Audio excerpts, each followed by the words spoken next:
Seems like whatever Traxxas brings out, there's always a lot of controversy surrounding the cars, and the Mini Maxx is no exception. This was launched about 5 months ago at $250. For some reason, they quickly raised the price to $270 like a week or two later. I actually paid $250 for mine, and then just recently they brought the price back down. So again, it's $250. Some more controversy with this is that it wasn't exactly 3S capable out of the box. There was marketing material that kind of claimed that this was 3S capable. It's up to your interpretation of what they were actually saying. It wasn't completely explicit that it was 3S ready out of the box, but it definitely was not without some upgrades. So a lot of videos out there talking about how to make this 3S capable, but out of the box, yeah, really it is a 2S machine. We're going to be doing the full review of this RC truck. I've had it for about 5 months. I wanted to wait a little bit before I did the full review just to kind of get more experience, understand it a little bit better, also try out some option parts, which I think are pretty much critical and important and necessary to do out of the box. But the way the review works is we go through 6 different categories, giving a rating from 1 to 5 stars. It's just like all my other videos. It's compared to other 1/12 scale 4-wheel drive monster trucks that are out there on the market. So those are going to be things like the Rollardo Omni Terminator Carbon, which is a little bit cheaper at $230-ish. The Savage XS, which has been around for like 10 years plus, at about $270 to $300, depending on where you get these. But yeah, this is a 1/12 scale. Doesn't say explicitly, but it is smaller than 1/10, bigger than 1/14, so I'm going to call it 1/12 scale. Pulling off the body, it is a nice little clipless body system with some little parts that mate into the chassis, into the shock towers here. Easy to get on and off. I really like that system. Certainly one of the highlights of the more recent Traxxas cars. Here's what the truck actually looks like. Bathtub style body. It does have the BL2S brushless system from their basically entry level 10 scale cars. So the nice thing about this, it does have full on 10 scale electronics, 10 scale size servo. I have a 2075 in there, but it does come out of the box with this guy, the 2056. Cheap upgrade if those of you have one of these lying around. Also comes with a battery, which is really nice. 3,500 milliamp hour 2S full-on LiPo pack. This is a high-quality battery. A lot of runtime. I would say this is definitely one of the highlights of the electronics.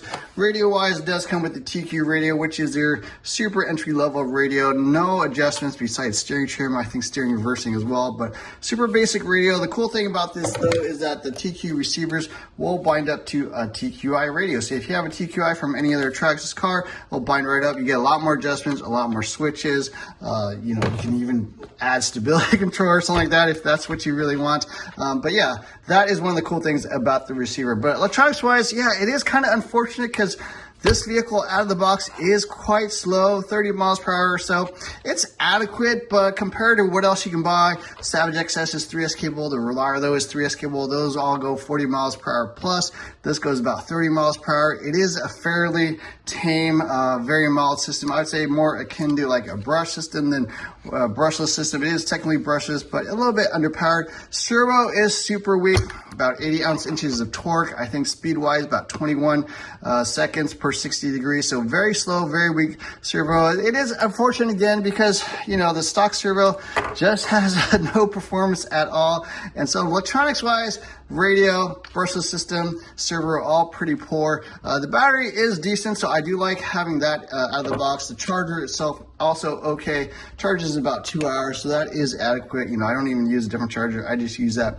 But electronics wise, I do feel like this is worse in class. I'm gonna give it 1 star. If it were average, I give it 3 stars. Best class 5 stars. But because it's pretty much the worst electronics that comes in this type of vehicle, I wish they had spent a little more money on the electronics, putting in halfway decent stuff. But this is the most budget electronics they make, and I think they could have done a little bit better. So 1 star in the electronics category. The Mini Maxx is very similar to the Max or the X Max. This is definitely kind of a scaled down version. It does have nice 10 scale ultra shocks that come from the rest of their 10 scale lineup. So those are pretty decent for this size vehicle. Full size servos mounted up front, easy to get to.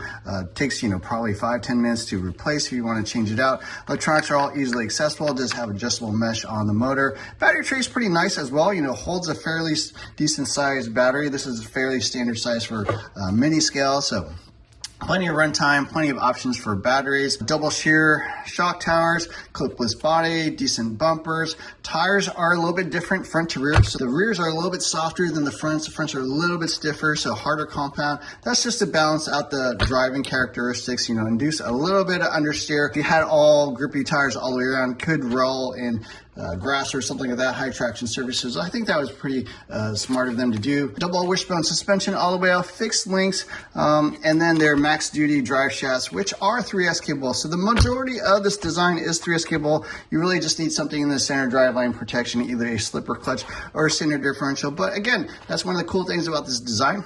It is upgradable. They make a lot of option parts. You can get GTR shocks, you can get adjustable links, you can put in a center differential, center slipper. So a lot of nice option parts. I think a light bar kit as well. So this is a pretty good design overall. I do like it, but I do feel like it is missing a critical component, which is some kind of center differential or center slipper clutch. I actually put in a slipper. I feel like that is a must-have at a minimum.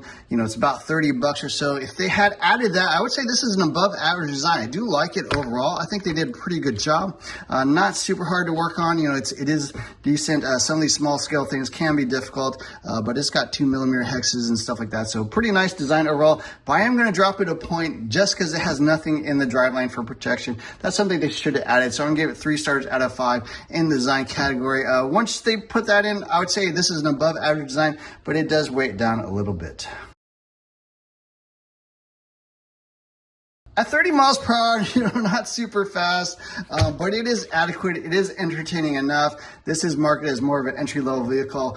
Price-wise, it's not super budget, but it is decent. Handling-wise, it's actually pretty good. Traxxas does have the capability to make good handling vehicles. I would say the Max is kind of poor. Some of their other vehicles are kind of poor, but the Sledge, the XRT, even like the Stampede or Slash 4x4 Ultimate, they all drive really well. And so when they put their mind to it, they can make a pretty good handling truck. I think the tires are reasonably grippy. The rears definitely have more than the front, but they make it pretty balanced. Shocks work reasonably well. I don't feel like you have to upgrade them. You can for a little more bling factor, a little bit more smoothness, but overall performance-wise, I just wish it was a little bit quicker. You know, like I mentioned, the Omni Terminator, the Savage XS, much faster vehicles, over 40, 45 miles per hour, depending on whether you're running 3S or 2S. The steering on this thing is, again, also very slow. Really needs a servo upgrade. That's, again, one of the weaker parts of this. So performance-wise, I'm going to give it an average rating, 3 stars. Traction-wise, it works okay once you have a slipper or center differential, but you will struggle on loose dirt, any sort of low traction surface until you add that. It's not just to add wheelie control or whatever, but it's actually to make the tires a little bit more independent, a little bit easier to grab on all 4 tires, depending on changing traction conditions. So I do feel like that is a must-have. Out of the box, a little bit loose on dirt until you add those additional optional components. So performance-wise, I'm gonna give it 3 stars out of 5. Now the body looks quite durable, no cracks, no breakages or anything like that. The car itself, very durable, no cracks, no breakages. I've had no issues with the durability. I think this is one of the most durable RC cars you can buy in this class. The roller arm turner, the Savage XS, you can break things, but I feel this is actually pretty tough, assuming you're running on stock 2S power. So durability wise, I'm gonna give it 5 stars. You can take a lot of tumbles. Just out of the box, if you don't modify anything, I think it's super, super durable. You're not going to break anything. It's going to hold up. So we're going to give it 5 stars in the durability category. Again, one of the highlights of this vehicle, one of the highlights of Traxxas cars overall. The best thing about buying a Traxxas is there are parts availability pretty much everywhere here in the US. It is the biggest brand. Most hobby shops are going to carry parts for this. Even some of the components are backwards or compatible with their larger 10 scale stuff. So if you want to get ultra shock parts, drive shaft parts, a lot of that stuff is interchangeable. Even I think some of the differential parts are the same. So parts wise, I think this is best in class. Mains wise, it's not easy to work on, but it's not hard at all. I mean, getting in the center differential is probably the hardest thing. You have to remove the receiver box. You have to remove this center brace here. You have to remove the shock towers, and that kind of splits in half. Remove the motor and stuff like that. Maybe 20 screws or so, but not horrible. It is reasonably okay to work on. I had to change out the center drive shaft. I had to change out the fixed lockout spur gear to change it out to a slipper clutch. Not super hard. It is something I think most people are able to handle. So support mains wise, this is one of the highlights of this this truck. Reasonably popular truck as well, so I think there'll be a good aftermarket support for this as well. It's going to get 5 stars in support and maintenance. Pricing always fluctuates with Traxxas cars. They tend to kind of raise and lower them, I guess, based on demand or whatever. Currently, this is $250. I have a link in the description below. It also helps me if you subscribe, if you like content like that. That is the best way to support this channel. But yeah, $250. It's not cheap, but it's not super expensive. The Reliable Omni Terminator is about $230 depending on where you pick it up or when you pick it up. The Savage XS is $275 to $300 depending on whether you get the Camaro body or the orange monster truck body. So I think pricing wise, it's kind of in the middle, but the problem with that, it is kind of cheaped out. You know, they put in the really low end budget servo, the 2056. They really should have put in the 2075 servo. This is more than adequate, I think, for this truck. You don't have to spend a whole ton of money on a servo. If you got one of these lying around, is actually a pretty good upgrade. The radio is super budget. There's no endpoint adjustment. There's no dual rate adjustment. Again, I wish they had included the TQI radio. You know, they already got these. Why doesn't it come with a better radio? The Reliable and the Savage all come with much better radios. And then finally, the electronics power system. Yeah, this is pretty low end. I mean, honestly, this is really more like a brush system in terms of how fast it is.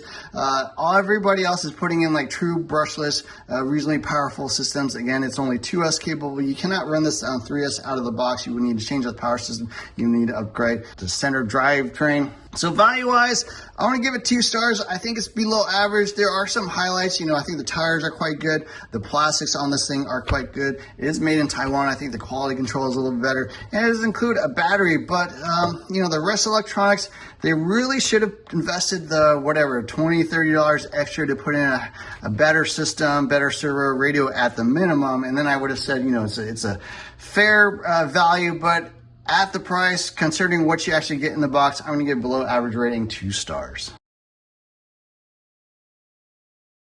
So what is the Mini Maxx all about? Is the controversy warranted? Was all the hate and negativity surrounding this car valid or not? My personal opinion is that out of the box, let's just take a look at this vehicle as is. It is a 2S 12 scale monster truck, retails for $250. It is pretty decent overall. The driving experience is actually fine. It will backflip. Handling's pretty good. It is not fast, but it is adequate. I think as your first RC car, pretty fun. If you're into upgrading RC cars, definitely that is one of the highlights of this thing. There are a lot of upgrades you can put it to make it drive better, handle better, put in more power. Obviously, you will need to change out some things, and I do feel like electronics are quite down, and probably the first thing you should be changing in addition to some sort of center slipper or center differential. But the car itself, yeah, it drives well. I do like the battery. I think they made it pretty easily accessible by anybody with an upgrade path for people that want more power. Now, there was a lot of controversy around the marketing around this where they kind of implied that it was 3S capable. I think that's subject to interpretation. I understand that it really is not out of the box, so that information is out there, and I think they actually revised the website to be a little bit more clear about that. Yeah, that is not only just a little bit of a marketing controversy, but also a performance controversy, because out of the box, this is not nearly as fast as those other brands, those other vehicles, which are around the same price and probably give you more value. So electronics wise, yeah, that's going to be something you need to upgrade, but the rest of the truck, the design, performance, durability, support, and maintenance are all actually, you know, average or better. And that's really the highlight of this truck, that you can make it better. It does actually drive okay. You can actually get a lot of parts. It is very durable out of the box. And, you know, as long as you upgrade it and put in some changes, I think it's well worth it. So personally, I would say grab a 2075 series. If you got one of those lying around, you can probably get one of those for free at your local hobby shop from somebody that upgrade. You know, use your TQI radio if you got one of these. Again, if you're more of a Traxxas fan that has multiple cars, this is going to be much more easy to get into because you will probably have some free upgrades out of the box. And the center slipper is probably the only thing you really might have to spend money on. It's $30. You can get the center differential at like $60, $70. They make a couple different versions.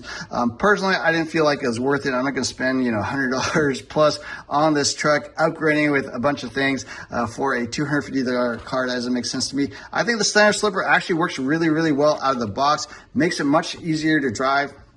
much more traction on the ground. You don't have to spend a ton of money, and I think the setting out of the box is really close. You maybe loosen the eighth turn if you find it still kind of spinning out and stuff like that on dirt, but yeah, the center slipper, and you probably want an aluminum drive shaft and input gear to match that, just to get a little more durability down the middle. But once you put in those changes, it's actually a pretty fun truck. It doesn't have to cost you a ton, but I wish they had included better stuff out of the box, and I think this would have been more well received, and then, you know, sort of had a 3S VXL upgrade package or something like that to put in to, you know, make it truly 3S capable, because it really is not out of the box, and I think that's where most of the angst comes from. So anyways, those are my thoughts on the Traxxas Mini Maxx. Let me know what you think. Did you pick up one of these?